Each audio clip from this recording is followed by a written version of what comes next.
Olá, seja muito bem-vindo à classe dos professores, a sua lição em qualquer hora e lugar.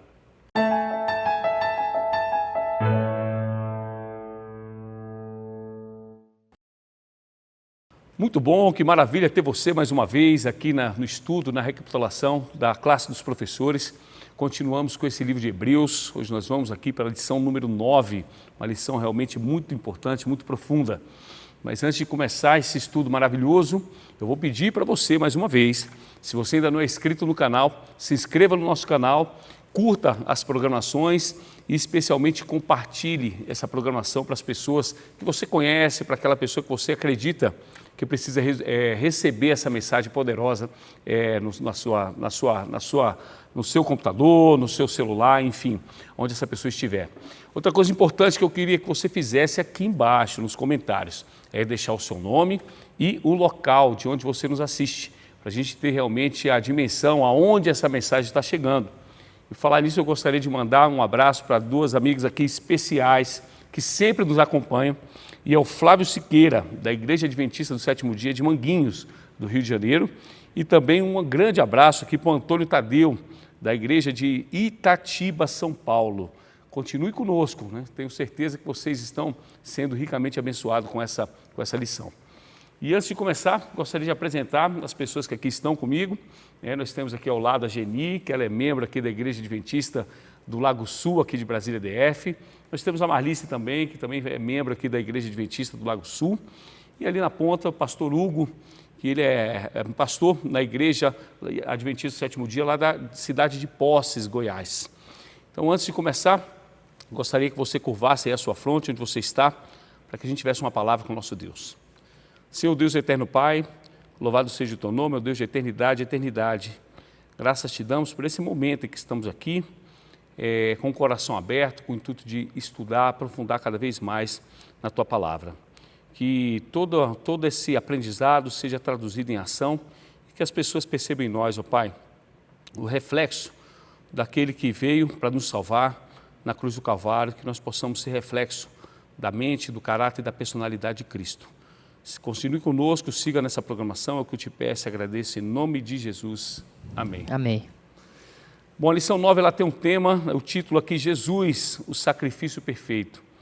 E o verso para memorizar está em Hebreus 10, 14, que diz: porque com uma única oferta aperfeiçoou para sempre o que estão sendo santificados. E eu gostaria de começar essa lição dizendo o seguinte, que eu acho interessante no Evangelho, é a maneira como ele quebrou todos os padrões impostos, né, ou pelo menos percebidos pelos fariseus e pelos saduceus. Porque a cruz ela foi uma dessas quebras, né, de paradigma. A ideia de que um homem ser considerado culpado e executado na cruz, fosse adorado, era uma ofensa, uma grande ofensa na antiguidade.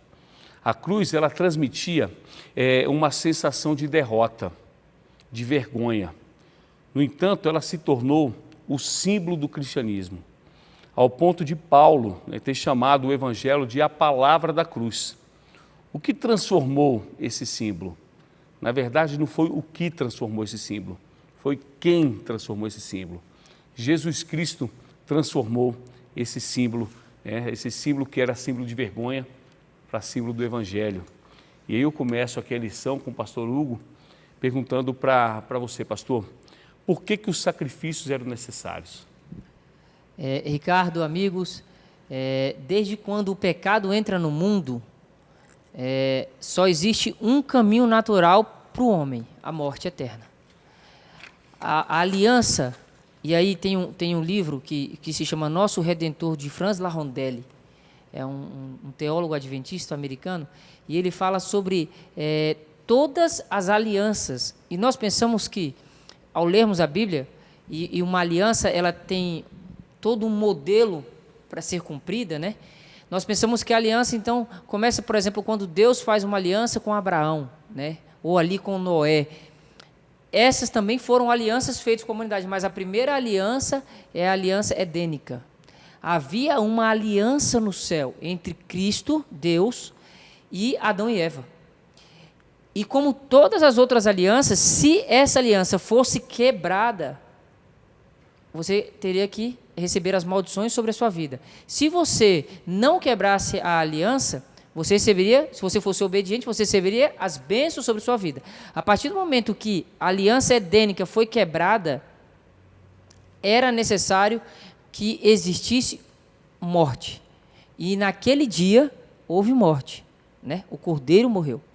Até no sentido figurado, remetendo ao Cordeiro de Deus que iria tirar o pecado do mundo. Mas a partir do momento que houve a queda no Éden, houve a morte. E a partir daquele momento, o homem então precisou de alguém ou de algo para justificar. E a Bíblia deixa claro que sem derramamento de sangue, não há a remissão de pecados. Então, o sacrifício era uma forma de lembrar ao homem que toda vez que ele pecar, alguém vai morrer. Passado essa etapa, vence a palavra sacerdote, significa, em hebraico, significa kafar. Kafar é alguém, é um verbo que tem que ver com lavar, cobrir, erradicar. Então, se nós fôssemos traduzir, seria alguém que vem para cobrir, para limpar, para lavar, para purificar, para erradicar o pecado. Por isso a necessidade do sacrifício. Por isso era necessário que alguém morresse. E até a cruz do Calvário morria-se animais em alusão ao verdadeiro sacrifício. Até que vem o sacrifício que elimina todos os outros sacrifícios, né? O sacrifício de Cristo Jesus. A partir desse sacrifício de Cristo Jesus, nada nem ninguém precisa morrer. Porque a morte e o sangue vertido na cruz é capaz de perdoar todos os pecados da humanidade. Verdade. Uma coisa que eu acho muito interessante, uma vez eu ouvi do pastor que diz, né, que lá naquele momento do grande conflito, quando estava lá no céu, Satanás, Lúcifer, né, apontando e acusando ali o reinado de Deus, quando ele tentou o homem, né, ele sabia que o salário do pecado seria a morte, né? E quando ele tentou o homem pecou, né, diz que Satanás ele se alegrou, porque ele falou, bom, agora Deus vai ter que matar, e eu vou comprovar minha tese de que Deus é um Deus tirano. E aí a grande surpresa foi que, de fato, né, Cristo ali na Trindade falou, né, de fato, o salário do pecado é a morte, alguém precisa morrer por esse pecado, e Cristo se levanta e fala, eu vou descer e eu vou morrer para salvar a humanidade desse pecado. Satanás, ele não imaginava essa reação, né, essa entrega, essa tamanha entrega de Cristo, né? Isso é maravilhoso. Né? É o plano da redenção. É o plano da redenção, isso é muito maravilhoso, né? E aí chegamos na segunda-feira, né, que tem um tema aqui de diversos sacrifícios. Eu vou perguntar para a Genise o seguinte, né? Primeiro, que é interessante, nós percebemos que os sacrifícios eles faziam parte, né, do sistema israelita. Na verdade, o sistema sacrificial ele tinha 5 diferentes tipos de sacrifício, né? Para expressar a riqueza e o significado da cruz de Cristo. Eu te pergunto, Genise, quais eram esses 5 tipos de sacrifício? Então, essa resposta a gente encontra em Levítico 1, de 1 até o 5. Os 5 primeiros capítulos de Levítico, cada capítulo fala de um sacrifício. O primeiro deles é o holocausto, que é a oferta queimada. Poderia ser um animal grande ou de pequeno porte. Ia depender da situação financeira do adorador. E esse animal, ele representava o próprio Jesus, que seria morto mais tarde por nós, né? Por isso, esse animal ele deveria ser todo queimado. A oferta, o segundo sacrifício, está em Levítico 2, é a oferta de cereais, ou também conhecida como oferta de manjares, né? Era um agradecimento a Deus pela provisão dos alimentos, né? da abundância. E também representava Jesus. O próprio Jesus, mais tarde, disse, eu sou o pão da vida. E o terceiro sacrifício, está em Levítico 3, ele segue exatamente essa ordem, né? É a oferta de sacrifício pacífico. Esse sacrifício ele era uma celebração entre amigos e familiares. Era uma forma de agradecer a Deus pelo bem-estar da família, dos amigos, e representa também Jesus, que traz a paz para nós, né? Jesus nos trouxe a paz. E o quarto sacrifício está em Levíticos 4, que é a purificação, é a oferta pelo pecado ou oferta pela purificação. Era para aquele tipo de pecado que não tivesse como fazer reparação. Então, esse sacrifício, ele era, a ênfase dele era para o sangue do animal, porque no sangue está a vida, né? E aponta para o sangue de Jesus, que mais tarde seria derramado por nós na cruz do Calvário. E o quinto, respondendo a sua última pergunta, né, quantos são e quais são, o quinto é a oferta pela culpa de reparação. Agora sim, para aquele pecado que pudesse ser reparado, algum mal que foi causado sem querer, tinha essa oferta. E Levítico 5 dá todas as instruções de como era para fazer essa reparação. Fala até dos juros, né, que era para restituir, e aponta também para a gente. Nós temos os nossos pecados perdoados em Jesus, mas isso não nos exime de reparar os nossos erros. Verdade, muito bom. E aí chegamos na terça-feira, Marlice, né, que tem o título O Sacrifício Perfeito de Jesus. E aí eu pergunto assim, como o sacrifício de Jesus é descrito, especialmente nas passagens de Hebreus 7:27 e Hebreus 10:10?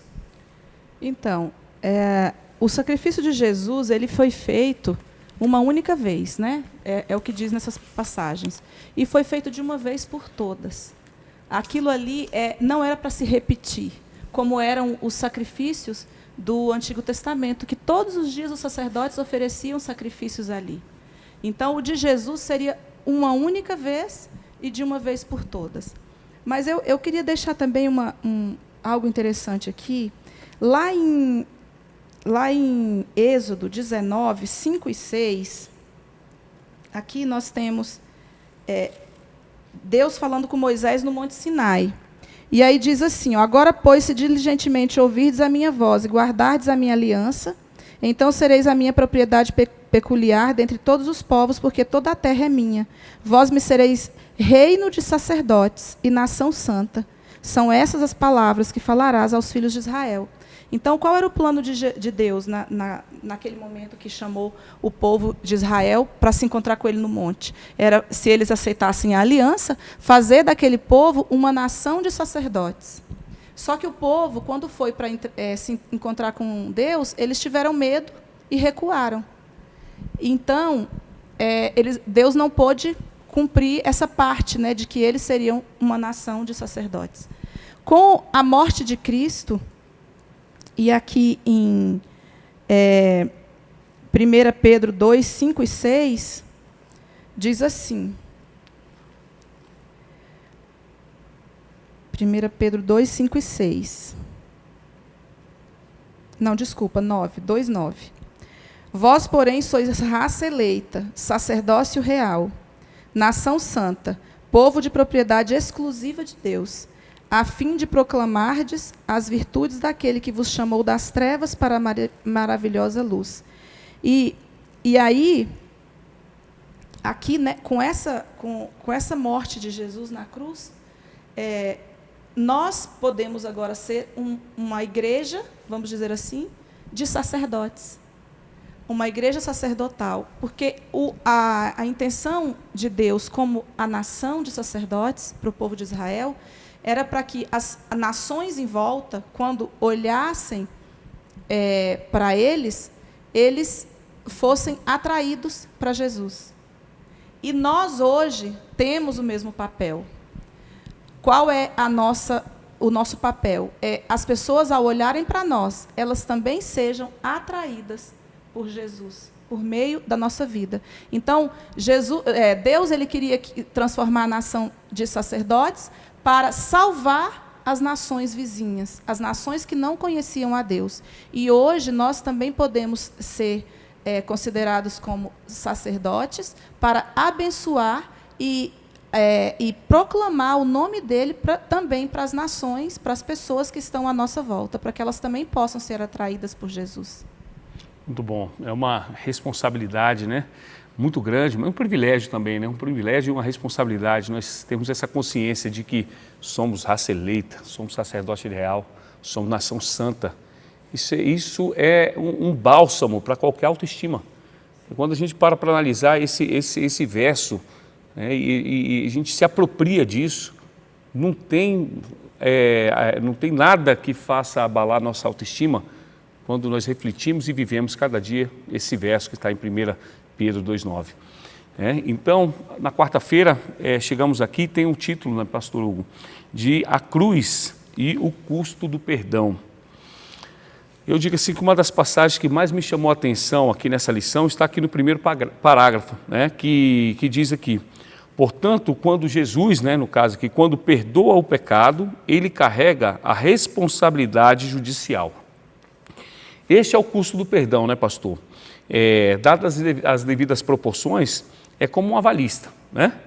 Que ele vai lá, assina o contrato como avalista e ele fica automaticamente responsável por alguma falha de contrato, né, que o contratante ele possa executar, né, que ele possa ocorrer. Isso realmente é um risco muito grande, né? E nós percebemos que Cristo, ele correu esse risco por nós. Ele sabia que nós pecaríamos, mas mesmo assim ele correu esse risco. Feita essa colocação, pastor, o que foi dito sobre a obra de Cristo no santuário celestial?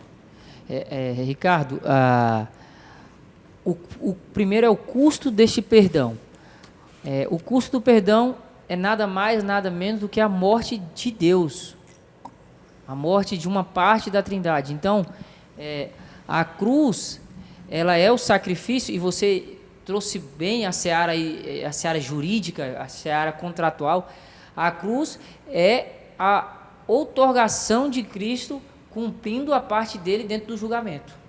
Então, a partir do momento que se instaura um julgamento em que a humanidade vai ser levada perante um tribunal, e esse tribunal não é o tribunal de homens, é o tribunal de Deus, é um tribunal divino, alguém vai sair de lá condenado e alguém vai ter uma pena. E você botou muito bem quando você disse que Cristo entrou como nosso avalista. E a partir do momento que nós incorremos na quebra de contrato, na desobediência da lei, temos que ser punidos como consequência da nossa falha. E aí então Cristo vem, suplanta o ser humano, só que o sacrifício de Cristo ele é único, ele é capaz, o sangue de Cristo é capaz de verter todos os pecados. Ele carregou sobre os seus ombros todos os pecados cometidos pela humanidade. Tem uma parte aqui da lição que eu queria destacar, que é a palavra perdoar. E se fôssemos traduzir ao pé da letra, seria carregar, suportar. Foi isso que Cristo fez pela humanidade. Imagine, Ricardo, se hoje nós todos tivéssemos que carregar aqui sobre os nossos ombros somente os nossos pecados, suportar os nossos pecados. Não seriam poucos, né? É verdade. E seria muito árdua a tarefa. Agora, imagine Cristo tendo que suportar todo o pecado da humanidade, desde Adão até a volta dele a esta terra. Amigo, é algo incalculável à nossa mente finita.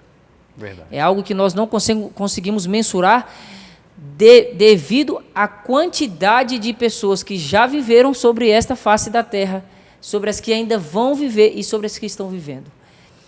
A dinâmica divina, ela é diferente da humana. E quando a gente fala, por exemplo, de tempo, é muito diferente da nossa percepção de tempo. A nossa percepção de suportar os pecados, carregar os pecados, ela não é nem 1% do que Cristo fez por nós. Então, houve uma quebra de contrato, e o custo para esse perdão foi a morte do próprio Criador, a morte de Deus. Imagine, você cria algo e agora você tem que pagar pelos erros que você algo que você criou cometeu. Não é fácil, né? Custo alto. Custo muito alto. Então, na quinta-feira, chegamos aqui na quinta-feira, Geni, e aí o título traz aqui o juízo e o caráter de Deus. E eu te pergunto, o juízo revelado na Bíblia, ele revela um caráter severo, duro e implacável de Deus? Não, ao contrário. A Bíblia inteira, ela revela o amor de Deus para a humanidade, tanto o Novo Testamento quanto o Antigo. Muita gente tem medo de ler o Antigo Testamento porque acha que ali tem o retrato de um Deus cruel, né? Que é olho por olho, dente por dente. Mas quando a gente lê o Antigo Testamento, a gente vê o amor de Deus tanto quanto vê o amor de Jesus no Novo Testamento, né? E Jesus, a Bíblia diz que Jesus vai ser o nosso juiz. E antes que Jesus pudesse ser o nosso juiz, ele calçou os nossos sapatos e trilhou os nossos caminhos. Por quê? Ele se colocou à frente da humanidade e se dispôs a enfrentar as mesmas provações e tentações que nós hoje enfrentamos. Então, Jesus, melhor do que ninguém para ser o nosso juiz. Eu gostaria de ler Testemunhos para a Igreja, um trechinho desse livro, no volume 9, página 144, diz assim, sobre quem é o juiz, né? O Pai não é o juiz, os anjos também não são. Aquele que se revestiu da humanidade e viveu neste mundo vida perfeita será quem nos julgará. Só ele pode ser o nosso juiz. Então, com um juiz desses, que calçou os nossos sapatos e trilhou os nossos caminhos, não precisamos ter medo. Para que temer, né? Na verdade, nós temos que ter esperança, ter expectativa de que venha logo esse juízo, né? Isso é muito bom.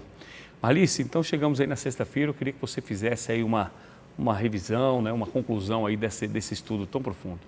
Então, continuando aqui o que vou partir logo daqui que a Jani acabou de falar, sobre que a gente não precisa temer, né? Aqui na sexta-feira, no primeiro parágrafo diz assim, Deus não irá exibir meus pecados como na vitrine de uma loja. Antes de tudo, irá apontar para a sua incrível graça transformadora. E diante do universo, como a verdadeira testemunha da minha vida, ele explicará minha atitude, meus motivos, meu pensamento, minhas ações, minha orientação e direção de vida. Então, eu me lembro que sempre quando a gente é pequeno, a gente ouve assim muitas coisas e a gente grava, né? E eu tenho, assim, na minha cabeça, me diziam, olha, você não faça isso porque vai ser anotado, depois, quando Jesus voltar, vai passar um filme, né? Como se fosse assim. E eu ficava imaginando, né? Todo mundo, o universo inteiro, olhando aquele filme de mim cometendo pecado. Então, aqui está dizendo que não, né? Que não é bem assim. É lógico que vai ser colocado que eu errei, que eu pequei, que eu transgredi a lei de Deus, mas olha a esperança, né? Jesus é minha testemunha, a verdadeira testemunha. Então, diante disso, ele não vai me expor. Ele vai dizer, ela pecou? Sim, mas eu morri por ela. E ela pecou por quê? Ele vai explicar as razões e vai me justificar. Então, quando eu vi isso daqui, eu fiquei assim muito feliz, porque Deus, ele pensa na gente, né? De novo está pensando na gente, com cuidado e com carinho. Então, o que eu queria deixar da lição seria isso, que a gente realmente não precisa temer, a gente tem que ter a esperança. É muito bom, Marlice. É por isso que eu digo, né, que Jesus, ele de fato, ele é o sacrifício perfeito. Nós precisamos, na verdade, ele já ofereceu para a gente libertação. Na verdade, o passaporte para a vida eterna já está pago. O nosso papel é simples, basta a gente se arrepender dos nossos pecados, entregar nossa vida ao Senhor, seguir os seus mandamentos, né, obedecer e especialmente pregar o Evangelho. Esse é o nosso papel. Para a gente então fechar com muita gratidão esse estudo, eu vou pedir para a Geni, você pode fazer uma oração para nós, por favor? Isso sim. Oremos. Senhor Deus, muito obrigada por esse estudo que acabamos de realizar. Muito obrigada, Senhor, pela promessa que temos em Ti. Obrigada, Senhor, porque podemos saber que o Senhor é um juiz justo e, mais que isso, um juiz amoroso que nos ama de uma maneira tão especial, que veio a esse mundo sofrer as mesmas dores e passar pelas mesmas provações que passamos.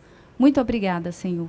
Abençoe esses professores, as pessoas envolvidas na classe, abençoe também as pessoas que nos acompanham de casa, que a Tua palavra possa trazer vida a cada lar, Senhor, que se dispõe a ouvir e a estudar a Tua palavra.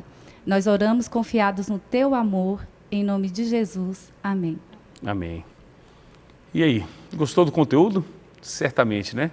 Então fica aí agora a sua parte, que é justamente curtir para que esse vídeo apareça para cada vez mais pessoas e compartilhe, não deixe de compartilhar esse vídeo, que é você levando a mensagem de esperança para as pessoas que realmente precisam. Todos nós precisamos muito, especialmente nesse contexto que nós estamos vivendo atualmente. Então, um prazer você estar aqui conosco. Espero encontrar com você na próxima lição. Um abraço.